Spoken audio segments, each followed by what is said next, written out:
Bonjour à tous et à toutes, je suis content de vous retrouver. Aujourd'hui, on va parler de sédentarité. Je vais vous donner des informations, des conseils sur la position assise. Et vous le savez, ces conseils ne remplacent pas les conseils d'un professionnel de la santé. Donc, je vous conseille d'en consulter un si vous avez des questions spécifiques à votre condition.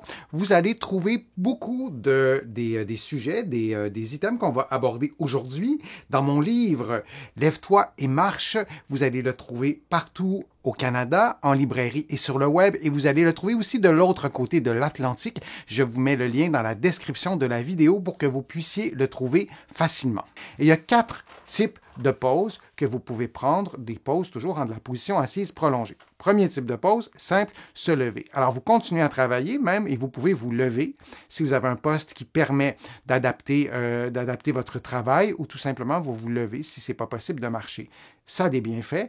Idéalement, on voudrait aller à l'autre étape, c'est de se lever et de marcher. J'ai écrit marcher à l'intérieur de l'endroit où vous serez. En général, la position assise prolongée, c'est pas à l'extérieur, c'est à l'intérieur. Mais je voulais pas créer de malentendus avec la marche à l'extérieur. Donc, vraiment marcher lentement à l'intérieur de votre lieu de travail ou de la maison pour pouvoir activer la musculature, pour pouvoir activer votre cerveau aussi, pour pouvoir activer la circulation sanguine. Donc, de marcher à l'intérieur, ça peut être intéressant. Faire un exercice sur place. Je vous propose dans plusieurs vidéos des exercices que vous pouvez faire en position assise, des exercices de souplesse pour les trapèzes, la respiration. Respiration abdominale, vous placez votre main sur l'abdomen et vous inspirez en gonflant votre ventre. Ça a un effet sur la circulation sanguine, ça a un effet aussi sur le niveau de stress. Je vous ai montré des techniques pour diminuer le niveau de stress en utilisant la respiration abdominale.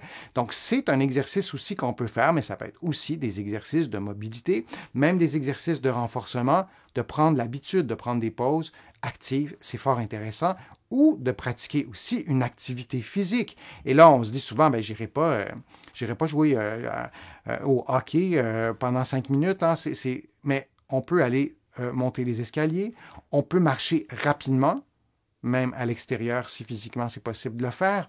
On peut pratiquer une activité physique à l'intérieur, notamment monter les escaliers. C'est probablement ce qui est le plus facile et c'est une vraie activité physique, souvent d'intensité modérée et parfois soutenue.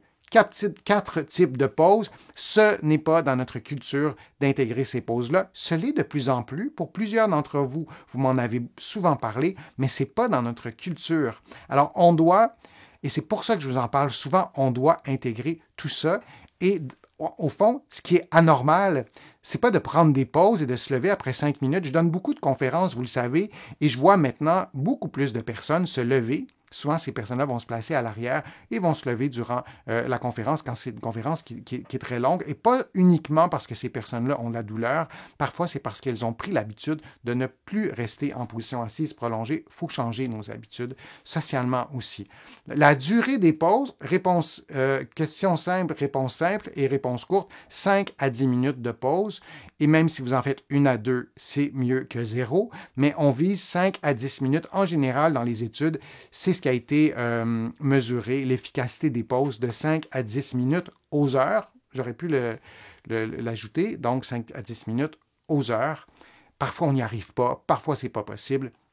Ce n'est pas la fin du monde, mais de se souvenir que ce qui est anormal, c'est pas de se lever, c'est pas de prendre des pauses, c'est pas d'aller monter les escaliers pendant 5 minutes, c'est le fait de ne pas bouger. Alors, moi, je vous invite vraiment à intégrer cette habitude de prendre des pauses. Ça a des effets sur votre santé physique, sur votre santé psychologique aussi et sur votre santé cognitive. Et dans un contexte de travail, de pouvoir être plus concentré, par exemple, c'est un avantage. Je vous remercie d'avoir été là. J'espère que les conseils que je vous ai donnés vous ont été profitables, vous ont été utiles. Vous allez trouver beaucoup d'informations sur ma chaîne. Et sur mon site web, le www.denisfortier.ca, vous allez aussi trouver beaucoup d'informations dans mes livres que vous allez trouver partout au Canada, en librairie et sur le web. Et vous allez aussi trouver mes livres de l'autre côté de l'Atlantique. Je vais vous mettre le lien dans la description de la vidéo. Sur mon site web, vous allez aussi pouvoir vous abonner gratuitement à des infolettres, à des courriels thématiques. Je suis toujours ravi de lire vos commentaires dans les fils de discussion. Je note toutes vos questions. C'est pas toujours possible pour moi de répondre aux questions individuelles, mais je les note et je m'en sers pour vous produire de nouveaux contenus. Alors, je vous dis à une prochaine fois. À très bientôt.